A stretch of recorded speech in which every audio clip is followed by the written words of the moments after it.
Bismillahirrahmanirrahim. Assalamualaikum warahmatullahi wabarakatuh.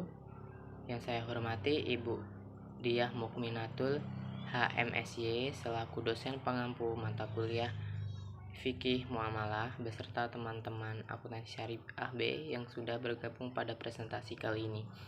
Pertama, marilah kita panjatkan puji syukur atas kehadirat Allah Subhanahu wa taala yang mana telah melimpahkan rahmat dan hidayahnya sehingga kita dapat melaksanakan perkuliahan walaupun secara daring pada pagi hari ini. Selanjutnya, sholawat dan salam tak lupa kita sanjung aungkan kepada Nabi Agung Muhammad SAW yang mana telah kita nantikan syafaatnya di yaumul akhir nanti. Allahumma amin. Untuk mempersingkat waktu kali ini, izinkan saya sebagai moderator ingin memperkenalkan kelompok saya, yaitu kelompok 8 yang beranggotakan Estu Ekowati, Meika Indriani, dan saya Tegar Ahmad Pujolegowo. Di kesempatan presentasi kali ini, acara yang akan kita lalui yaitu yang pertama pembukaan, yang kedua penyajian materi, yang ketiga sesi tanya jawab, dan yang terakhir adalah penutup. Untuk mempersingkat waktu kali ini, marilah kita buka presentasi kali ini dengan membaca basmalah. Bismillahirrahmanirrahim. Selanjutnya adalah penyajian materi. Penyajian materi yang akan disampaikan oleh Saudari Estu Ekowati. Kepadanya saya persilahkan. Terima kasih kepada moderator. Di sini saya akan membacakan materi yang pertama, yaitu mahjur. Mahjur berasal dari kata al-hajar, hujaran atau hajara. Arti secara bahasa adalah al-man'u, terlarang, terdinding, tercegah, atau terhalang.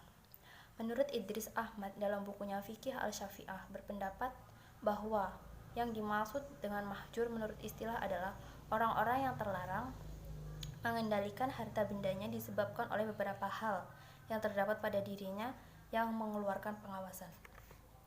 Sedangkan Sulaiman Rashid berpendapat bahwa yang dimaksud al-hajar ialah melarang atau menahan seseorang dari membelanjakan hartanya.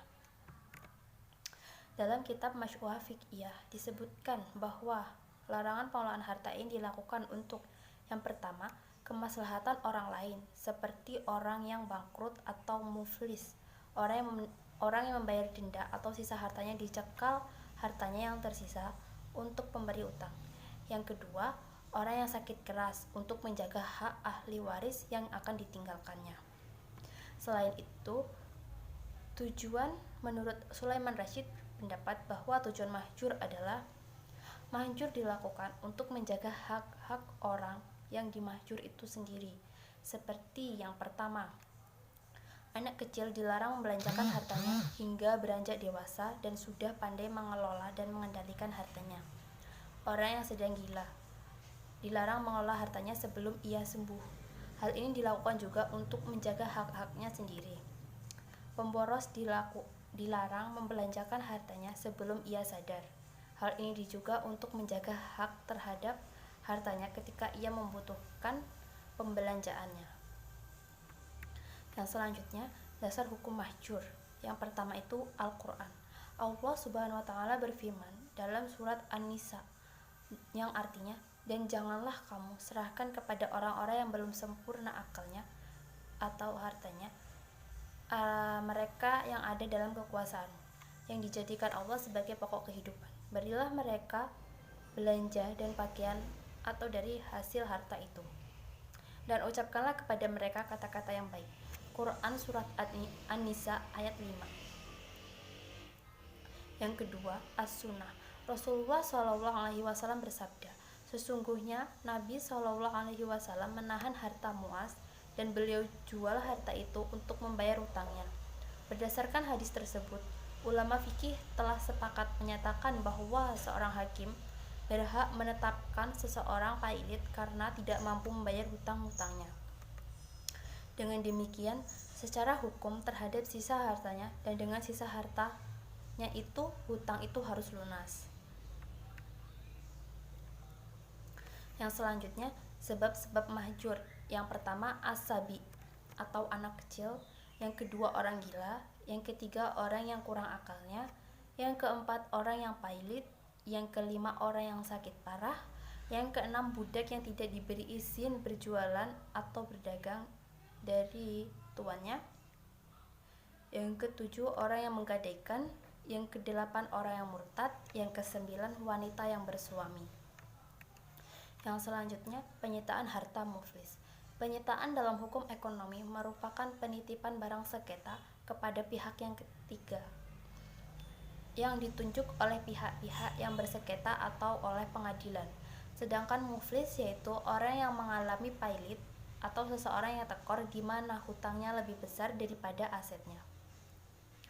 Seseorang yang telah bangkrut hartanya berhak disita atau dirampas asetnya. Sedangkan orang-orang atau lembaga yang berhak menyita harta seorang muflis adalah: yang pertama, orang yang mengutangkan karena ia lebih berhak atas barang-barang seorang muflis. Yang kedua, juru sita. Apabila persoalan ini telah sampai di pengadilan, orang atau lembaga yang berhak menyita yaitu juru sita. Yang selanjutnya, sanksi orang yang tidak mau membayar hutang. Islam menentang orang yang lalai terhadap hutangnya. Seseorang yang berhutang maka wajib hukumnya membayar. Jika tidak, maka dosanya tak akan diampuni sekalipun yang berhutang itu mendapat kemuliaan mati syahid. Sekian materi saya kembalikan ke moderator. Baik, terima kasih kepada Estu Ekowati yang telah menyampaikan materinya. Materi selanjutnya yang akan menyampaikan adalah saya sendiri. Selanjutnya adalah perwakilan. Pengertian perwakilan. Wakalah adalah akad yang memberikan kuasa kepada pihak lain untuk melakukan suatu kegiatan di mana yang memberi kuasa tidak dalam posisi melakukan kegiatan tersebut. Akad wakalah pada hakikatnya adalah akad yang digunakan oleh seorang apabila membutuhkan orang lain atau mengerjakan sesuatu yang tidak dilakukannya sendiri dan meminta orang lain untuk melaksanakannya. Dasar-dasar hukum al-wakalah. Yang pertama, hukum wakalah adalah masyhur atau disyariatkan. Dalam Al-Quran disebutkan, yang pertama, maka suruhlah salah seorang di antara kamu untuk pergi ke kota dengan membawa uang perakmu ini. Terjemahan surat Al-Kahfi ayat 19.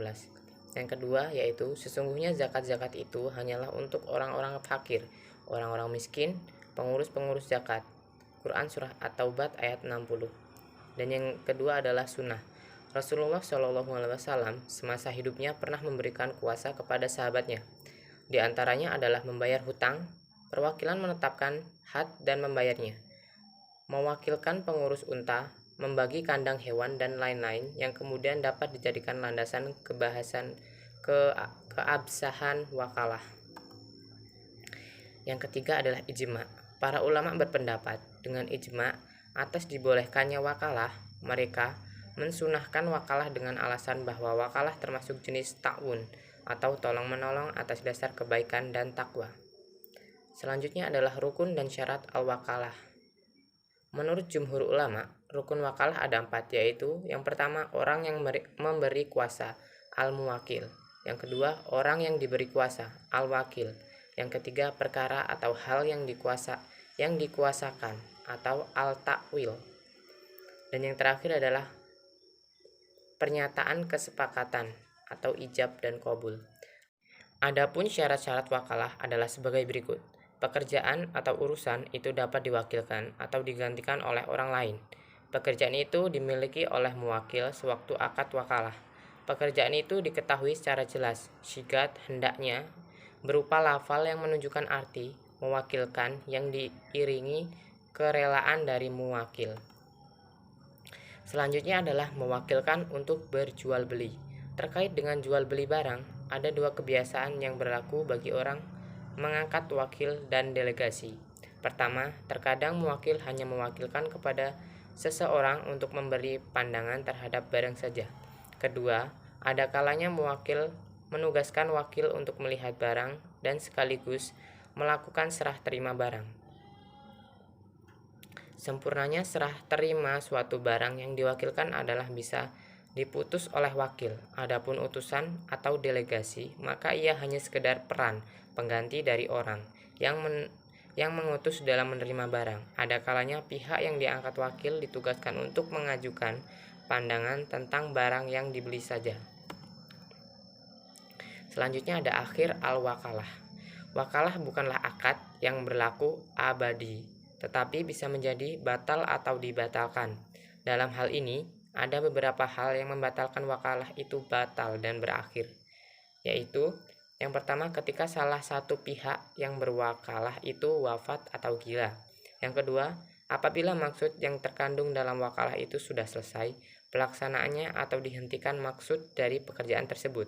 Yang ketiga, diputuskannya wakalah tersebut oleh salah satu pihak yang menerima kuasa dan berhak karena hilangnya kekuasaannya atau hak pemberi kuasa atas sesuatu objek yang dikuasakan.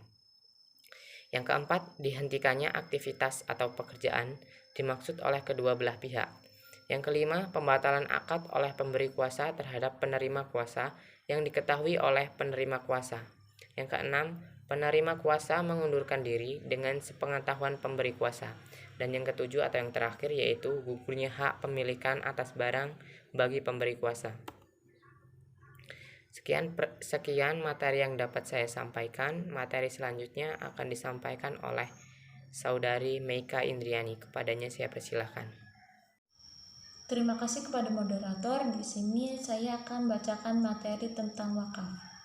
Pengertian wakaf menurut syara ialah penahanan pencegahan harta yang mungkin dimanfaatkan tanpa lengkap bendanya dengan cara tidak melakukan tindakan pada bendanya, disalurkan kepada yang mubah, tidak terlarang dan ada. Dasar hukum wakaf. Hukum wakaf disebutkan dalam surat Al-Hajj ayat 77 sebagai berikut. Bismillahirrahmanirrahim. Waf'alul khaira la'allakum tuflihun. Artinya, hai orang-orang yang beriman, rukuklah kamu, sujudlah kamu, sembahlah kamu Tuhanmu dan berbuatlah kebijakan supaya kamu mendapatkan kemenangan. Quran surat Al-Hajj ayat 77.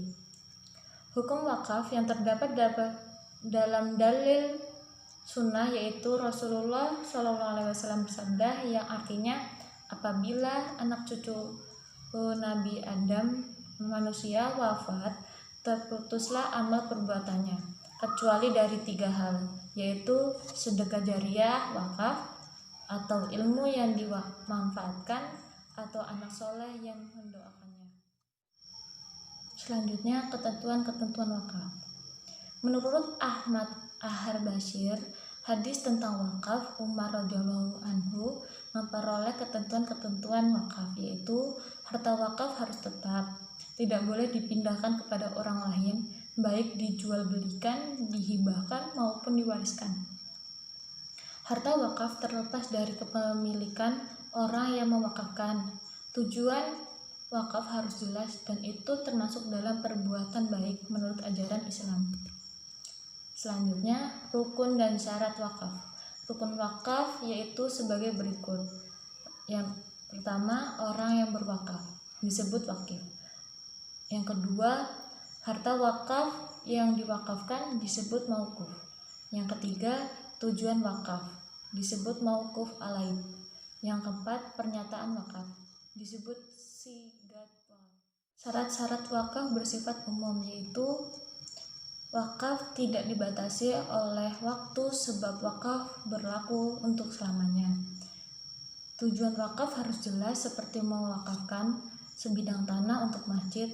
Tetapi bila seseorang mewakafkan sesuatu kepada hukum tanpa menyebutkan tujuannya, itu dihukumi sah karena penggunaan benda wakaf itu menjadi wewenang lembaga hukum yang menerima harta-harta wakaf.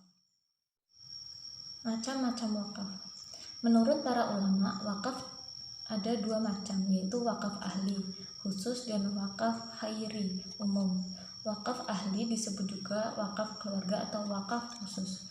Wakaf ahli terkadang disebut juga dengan wakaf alal aulad, yaitu wakaf yang diperuntukkan bagi kepentingan dan jaminan sosial dalam lingkungan keluarga.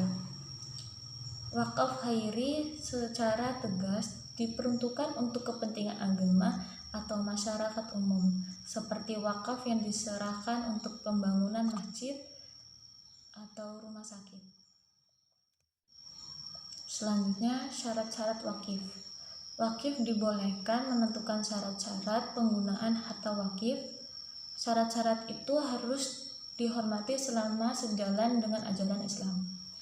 Menukar dan menjual harta wakaf. Berdasarkan hadis riwayat Imam Bukhari dan Muslim dari Ibnu Umar radhiyallahu anhu tentang wakaf Umar bahwa wakaf tidak dibolehkan untuk dijual, diwariskan, dan dihibahkan. Perbuatan wakaf dinilai ibadah yang senantiasa mengalir pahalanya apabila harta wakaf dapat memenuhi fungsinya. Pengawasan harta wakaf.